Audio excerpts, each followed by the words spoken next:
Today, I want to share with you what I think is the biggest reason that good relationships turn bad. And I'm doing this because I want to help you, because I get a lot of messages, and I've experienced this myself, of the pain when you are in a relationship and it is struggling, or sometimes even worse, when you've just ended a relationship that you wish hadn't ended. It can be very, very devastating. And so I want to share what I've sort of seen and learned in order to help you, if you're in a relationship, perhaps navigate down a different path. And if you're not in a relationship, in your next one, hopefully you can get it started on the right foot. Because what I'm sharing with you, I see as the underlying reason that relationships go bad. Yes, there's cheating, there's distrust, there's resentment, all that stuff builds up. But I think it comes from a soil, right? The wellspring of what I'm going to be sharing with you in this video. And to do that, I want to start with an unrelated story. At least it's seemingly unrelated. It is about a computer. I was living in Las Vegas at the time, and my brother had this old MacBook. And it was ridiculous because when you opened it, the hinges were so messed up that it would just fall flat unless it was at a 90-degree angle or otherwise supported. The speakers didn't work, and so when you had to put your headphone jack in, but most of the time the headphone jack didn't work, so you had to jiggle it around to get it to work. It would turn off, and it was only like 2.5 years old, hadn't had anything horrible happen to it. So this computer exists in my brother's life. It's hilarious because we're watching him struggle with it every day. And at one point, my other roommate says, "Hey guys, I'm thinking of getting a new computer. What kind should I get? Should I get a Mac or a PC?" And before anyone could say anything, my brother chimed in and he said, "Dude, you gotta get a Mac. They just work."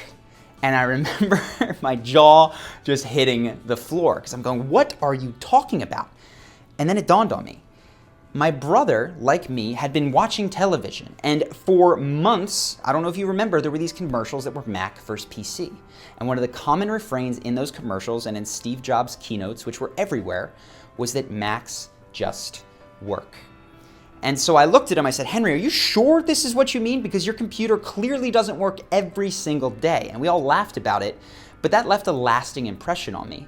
Because I realized in that moment that direct experience of our lives is often overshadowed by marketing, right? Apple's the biggest, or was the biggest company in the world. I don't know if they are today.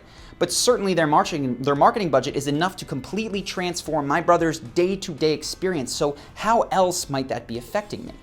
And so I said, okay, well, Apple's the biggest company. What are the things that we market to each other? And one of the first ones that came back was, oh my gosh, I've experienced this travel. If you've opened up your Instagram recently, you've probably seen beautiful travel photos, right? Travel goals, these amazing places. Now, I've been very, very fortunate. I got to study abroad. I've had an opportunity to travel to many places, and I'm so grateful for it. But one of the things that I've seen is that travel does not look like those photos. And in fact, when most people travel, they spend a lot of the time miserable because they're waiting in line. They're at a train station and their train is gone and they don't speak the language and they don't know where they're going. The food makes them sick and they're puking. They hate the locals because they don't fit in with their culture. They just have a hard time of it. And what I also notice is I'll meet these people, maybe connect with them briefly, find them later, talk to them about their experience, and I'll get a completely whitewashed version about the amazing things that they saw. And I'm going, wait a second, I was with you. I watched you be actually miserable. And so I realized that at least with travel, in many ways, though it can be fantastic, and I'm not saying you shouldn't travel, there's a cultural mythology that a lot of people contribute that says, if you travel, it will be amazing and it's absolutely worth your time and your money. And so we buy into that, and people unfortunately are, I think, hurt by this. But that was just the tip of the iceberg. As I thought deeper, I realized that there was something beyond travel that is in every song, it's in all the movies, especially that you watch as a kid that are from Disney, that permeates the way that we communicate. Friends say it to one another. You've heard it from your aunts, your uncles, your mom, your dad. It's perhaps the most marketed idea that I've seen in America today. And it's this idea that a romantic relationship is the inescapable key to happiness. That if you are not romantically involved with your better half, with the person that completes you, you cannot be happy. Or at least if you are, it's fake and it's going to be short-lived. And conversely, if you are involved with the right person, that happiness is pretty much a guarantee. Sure, there's going to be some trouble, some work, but really, the movie ends at happily ever after. And the songs end when things are good. And even the breakup songs have this mentality in them that okay, it wasn't you, but guess what? Now this next person is going to appreciate me and things are so much better now. The point is of all of this is that someone that you are going to meet is going to come into your life and dramatically make things better. That is the most offered cultural thing that I've ever heard in my entire life. And if you live in America, I think this is probably true for you. It's so pervasive that it's like water. Now, the second question that I had was, does this match my direct experience? With the MacBook, same thing. I want to not just check what's the marketing, but I want to see, is this the way the computer works? And I don't know if this matches your experience, but mine is that relationships are not exactly that. And I don't want to quote any statistics because I don't know them, but certainly there's quite a bit of divorce. You probably know some people. Maybe you or a friend has been in a relationship that seems like it should have ended far earlier, but they stuck it out. They tried to make it work against all odds. All of their friends saw that it was crumbling, and maybe they lost friendships, moved cities, sacrificed in other ways to try to please get this relationship to work, and then it fell apart in the end. I think that comes from this mindset that this is the most important thing. Everything else we can forget about, because if we can make this work, happiness is assured. And I am not saying this to say that relationships can't be amazing. I personally have been dramatically impacted. I've had some hard times, some wonderful times, and a tremendous amount of growth from my romantic relationships. But what I'm saying is that when we lean as human beings on anything more than it can stand, we're going to wind up on the floor. The analogy that I think of is just kind of like leaning on a table, right? And think of money, for instance. If you use money in a healthy way, it's amazing, right? It can pay for you to live. It can pay for you to maybe live in a nice place, to eat food, to treat your friends and family to wonderful experiences. And if that's your relationship with money, money is a positive thing in your life. It doesn't matter if you have $1 billion or $1 million or 100,000 or less. If that's your relationship with money, that's a good relationship. And sure, you might need a little bit more, but it's not this awful thing in your life. You have other things because you're not valuing money beyond what you can. You might say that you're leaning on money in an appropriate way. But if you're someone that thinks that once they get $10 million, that they will be superior, that they will have proven it, and this is often subconscious to their dad or their mom or that person who didn't like them in high school, that they are really worthwhile, they're going to lean very heavily on money. And eventually, they will get it, usually, and it will crumble beneath them. Because they'll have gotten it, they'll go, oh my God, this didn't work. I don't feel superior. I don't feel better. I still feel unworthy. That's because they expected out of money something that money couldn't give them. They expected a feeling of worthiness.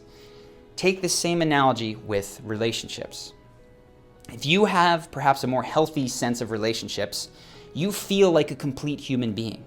You are capable of functioning through your life, and you don't have to have someone else. And I know that this is probably a bit of a contentious idea, that you could go your entire life and not have a life partner that was romantically involved with you and still have a thrilling, complete, fulfilled life. But that is how that's what I've come to believe.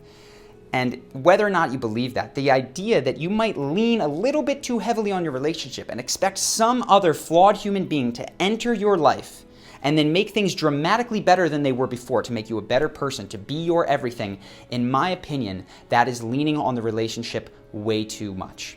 And you are expecting things out of it that it cannot give you. And what could have been a wonderful relationship between two human beings that were complete, that spent time together and helped each other grow and had amazing experiences, becomes something that leaves you flat on the floor because you leaned on it too heavily. And I believe the problem is that our society conditions us all to expect this other person to come in and transform our lives for the better. Meanwhile, they have the same idea. And so we come in for a period of time, we can both sort of feel, we can be infatuated and pretend that that's going to happen, that we can be everything for them and they can be everything for us. But, and I think that the data shows this, if you look at your own life, that doesn't tend to last forever. So what I would like to encourage you to do is not to take my word for it. It's not to listen to my marketing. It's to reflect on your own experiences, to look to your own relationships and look to the relationships around you. If you have a completely different view of things based on your life, then throw this out. But ask yourself the following questions. What do I expect out of a romantic relationship? It's worth asking. How much time and energy compared to other things does the idea of having a boyfriend or a girlfriend or a husband or a wife get from me? When I'm in relationships, do I say things like, "You're my everything. I don't know what I'd do without you. Life without you wouldn't be worth it"? Are you expecting this other individual to completely be your reason for living? And if you've been in a relationship for a short period of time, whether it's a few months or maybe just 1 or 2 years, do you have the belief that this is going to last forever? Are you confident in that? And if you are, have you considered that statistically is unlikely to be the case? And if you have deviated from the statistical norm, ask yourself, what reasoning do I have for this? Are there good, valid reasons that other people would find, yeah, that makes sense, you guys really do have a chance of having a long-lasting and happy relationship? Or do you feel like everybody else does who has bought into this idea that this other person must complete them and therefore they have to make it work? Just some questions for you to ponder. And when I make this video, I always try to have an action guide. This one doesn't have a clear one, but step 1 would be this: self-reflect. Ask yourself what relationships have meant to you. Pay attention to the songs that you listen to. Reflect on the things that you've said while you were in relationships or to your friends about relationships and what they mean. And you might even just want to free write on this. The second thing that I would recommend is really being honest, not just in your self-reflections, but if you have someone that you are dating, with them. Share what your honest, unfiltered, perhaps childlike expectations are of this relationship, whether they're realistic or not. It's worth just saying, I didn't necessarily know this about myself, but I realize that I've been expecting you to make me happy always, no matter what. And I don't have a solution to that, but I wanted to tell you that I have probably been putting a lot of pressure on you. Be honest and reflect on the degree of honesty that you're capable of having. If you're in a relationship and that sort of honesty makes you feel queasy, just sit with that. And the final thing, which I believe is the solution to this, is the way that you can have healthy, long-lasting, happy relationships, is to first, or if you're in a relationship, start now, developing a sense of self-love. This myth is so powerful, the myth that someone can come make us happy, because we start from a place of feeling a deep lack, right? That wouldn't be something that was at all able to be sold to you if you didn't feel like you were incomplete to start. And my contention, and what I've heard many people who have traveled similar paths before me, many famous people who have gone down this road, have seemingly experienced everything, have had the love, the adoration, and the money. And they seem to come back to the sense that there is nothing outside of yourself that can bring lasting fulfillment. And if you expect it to, you're going to be depressed. Sometimes, unfortunately, if you look around in the news today, sometimes at the point of taking your own life. It doesn't matter how much money you have, how many fans, or how many people love you. So get back to self-love. And if you don't know where to start, I'm going to put a playlist in this video. This is a topic that I've talked about. I tend to like the idea of tables and chairs and supporting them for this metaphor, so you're gonna hear that again. But I'm gonna put a link to some videos on self-love. I believe that the solution to this, to feeling like half a person and expecting someone else to come in and complete you, is to instead realize, recognize, and support the notion that you are full and complete and capable of living a wonderful, happy life by yourself. And that someone else who is full and complete could walk that path with you, and that could be amazing. So, that is it for this video. If you want to see more on self-love, go ahead, click the link. I'll put it up here, I'll put it in the description. Let me know what you think. I know this is somewhat controversial, somewhat not, but I'd be really curious for the people that are in relationships that think it's their everything. What do you think? Let me know in the comments. And of course, I hope you enjoyed this video. I'll see you in the next one.